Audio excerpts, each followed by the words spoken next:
Hello বন্ধুরা, আমি সুস্মিতা। নতুন আরো একটা ব্লগ ভিডিওতে সবাইকে স্বাগত জানাই। নতুন আরো একটা দিন তোমাদের সাথে শুরু করলাম। কে কোথা থেকে ভিডিওটা দেখছো এবং কেমন আছো অবশ্যই কিন্তু কমেন্ট করে জানিও। সত্যি কথা বলতে সুন্দর করে গুছিয়ে কাজ করতে সবারই কিন্তু খুবই ভালো লাগে, আমারও তাই। তাই সকালবেলা কি ব্রেকফাস্ট হবে সেটাকে আগে সুন্দর করে সাজিয়ে নিয়েছি। তার কারণ হচ্ছে কোনো একটা কিছু মিস হয়ে যেতেই পারে। বিশেষ করে কোনো তরকারি বা কোনো জায়গায় যদি ৩-৪ রকমের সবজিপাতি দেওয়া থাকে না, তখন ১টা ২টো কিন্তু মিস হয়ে যায়। যেটা আমার মাঝে, মাঝেই হয়। যখন শুক্তো রান্না করি না, তখন ওই রাঁধুনিটা লাস্টে দিতে আমি প্রায় দিনই ভুলে যাই আরকি। তো যাই হোক, আজকে আর ভুলিনি। তাই পেঁয়াজ, এখানে হচ্ছে গাজর, শসা সমস্ত কিছু এখানে জোগাড় করে নিয়েছি। আর ছাড়িয়ে ধুয়ে রেখে দিচ্ছি। কারণ বড়মশাই এগুলোকে কাটাকুটি করবে। কারণ এই ছুরি দিয়ে কাটার সাধ্য আমার নেই। আর আমি সেই দুঃসাহস দেখাতেও যাই না, কখন হাত-টাত কেটে বসে থাকবো। তার থেকে সুন্দরভাবে বটিতে কাটাটা হচ্ছে আমার কাছে বেস্ট অপশন। বটিতে কেটেই নিই, কিন্তু আজকে আর কাটিনি। আজকে ওকে বলেছি যে একটুখানি কেটে দেবার জন্য। তো এদিকে সকালবেলা আমার চাটা এদিকে করে নিচ্ছি। আর কিন্তু কোনো কাজকর্ম কিন্তু আজকে এখনো পর্যন্ত হয়নি। আগে বিয়ের আগে ব্রাউন ব্রেড খেতাম। কিন্তু সেটা হচ্ছে যেকোনো একটা মানে কাঁঠালি কলা দিয়ে। কিন্তু এখানে তো কাঁঠালি কলা একদমই পাওয়া যায় না। সবই হচ্ছে সিঙ্গাপুরি কলা। আর বাজারে কলার যা দাম, মানে ফলের আরকি, বিশেষ করে লেবু, আপেল এগুলো ভীষণ সস্তা। কিন্তু যেগুলো হয়তো আমাদের ওদিকে খুব সস্তা সেগুলো আবার এখানে আবার খুব দাম আরকি। তো যাই হোক, ঘর-ফর ঝাঁট দিয়ে এদিকে বিছানাপত্রটা তুলতে চলে এসেছি।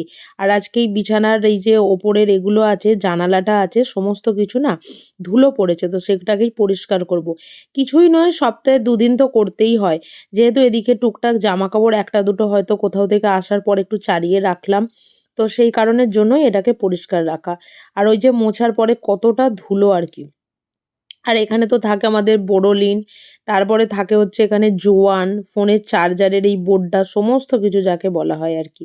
আর এই শীতকালে সারা বিছানা জুড়ে হচ্ছে শুধু কম্বল আর কম্বল। আর কিছু কোথাও খুঁজে পাওয়া যায় না। ঘরের মধ্যে জামাকাপড়ের থেকে সোয়েটার টুপিটা বেশি হয়ে যায়। কি যে বিরক্ত লাগে! আমার তো একদম শীতকাল ভালো লাগে না। কার যে শীতকাল ভালো লাগে ভগবান জানে। মানে আমার বরমশাইয়ের শীতকাল আবার খুব ভালো লাগে আরকি। ও যেহেতু মানে ওর একটু গরম লাগে, তাই ওর শীতকালটা ভালো লাগে। আমার বাপু আবার শীতকালটা একদম ভালো লাগে না। তো যাই হোক, বিছানাপত্র তুলে এখানে ঘরটা আমি মুছে নিচ্ছি। আর ওদিকে বরমশাইয়ের মোটামুটি সমস্ত মানে সবজি কাটা হয়েই গেছে। গাজরও কেটে নিয়েছে, এখানে পেঁয়াজও কেটে নিয়েছে, শসা কাটছে। এরপর কাটবে হচ্ছে কাঁচা লঙ্কাটা। তবে কি হয়, সকালবেলা উঠে যেদিন রুটি, তরকারি, পরোটা এগুলো করার থাকে সেগুলো আমি করে নিই। কিন্তু ও গিয়ে বলে যে, "কোনো কি কাজ আছে?" তখন সেক্ষেত্রে গিয়ে আমার এই কাজগুলোকে ও করতে একটু হেল্প করে আরকি। তো সকালবেলা উঠে ওর আর তো কোনো কাজকর্ম কোনো কিছুই থাকে না। আর আমাদের ওই আগে যেমন হতো দুপুরবেলা খাবার নিয়ে যেত, এখন তো সেই ব্যাপারটাও নেই।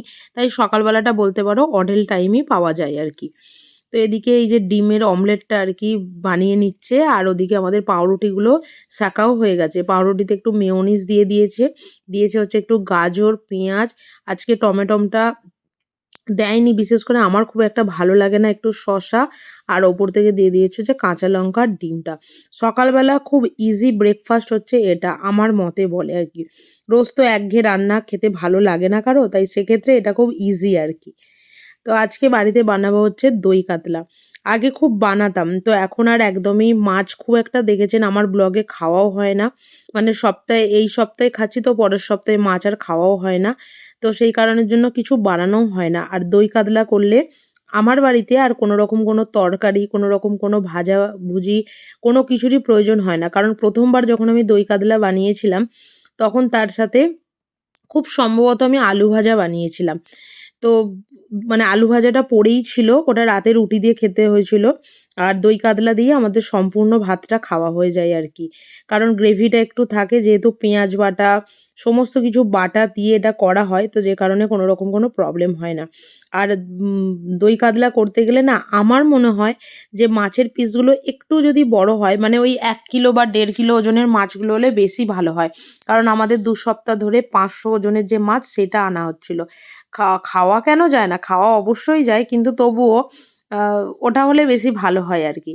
তো যাই হোক, এদিকে পেঁয়াজ বাটা দিয়ে এর মধ্যে রসুন বাটা, আদা বাটা, হলুদ গুঁড়ো, লঙ্কা গুঁড়ো, জিরে গুঁড়ো, ধনে গুঁড়ো সমস্ত কিছু দিয়ে অল্প একটু নুন আর চিনি দিয়ে এটাকে ফুটতে দিয়েছিলাম যাতে পেঁয়াজের কাঁচা গন্ধটা চলে যায়। আর পেঁয়াজের এই যে কাঁচা গন্ধটা চলে গেছে, এর মধ্যে একটু কাজু বাটা দিয়ে দিচ্ছি। কাজু বাটার সাথে আরো ২-১ টা বাটা আছে, যদি তোমরা রেসিপিটা চাও আমি তোমাদেরকে অবশ্যই দেব। মোটামুটি এখানে আমার গ্রেভি একদম পুরোপুরিভাবেই কমপ্লিট আরকি। ওপর থেকে মাছগুলো দিয়ে দিচ্ছি। আর সবার শেষে দেব হচ্ছে টক দইটা। টক দইটাকে খুব ভালোভাবে ফেটিয়ে রেখেছি। আর আমার না মাছ ভাজা খেতে খুব ভালো লাগে। যখন মা বিয়ের আগে রান্না করত, তখন আমি গিয়ে পাশে বসে থাকতাম একটা ভাজা মাছ খাবো বলে। কিন্তু এখন ভাজা মাছটা মানে মাছটা আমি নিজেই ভাজা করি, কিন্তু মনে হয় না যে একটা খাই আরকি। ওই যে নিজের হাতে রান্না করলে যেটা হয়। তো এই যে আমার গ্রেভি পুরোপুরিভাবে কমপ্লিট হয়ে গেছে। ওপর থেকে একটু ধনেপাতাও দিয়ে দিয়েছি। আর আমাদের ওই যে খাবার আগে একটা ছোট্ট ভিডিও করার থাকে, যে ভিডিওগুলো পোস্ট করি তোমরা দেখো। তো সেটাই আরকি করার ছিল। তো খাওয়া-দাওয়া সেরে এবার এখানে চলে এসেছি গ্যাস পরিষ্কার করতে।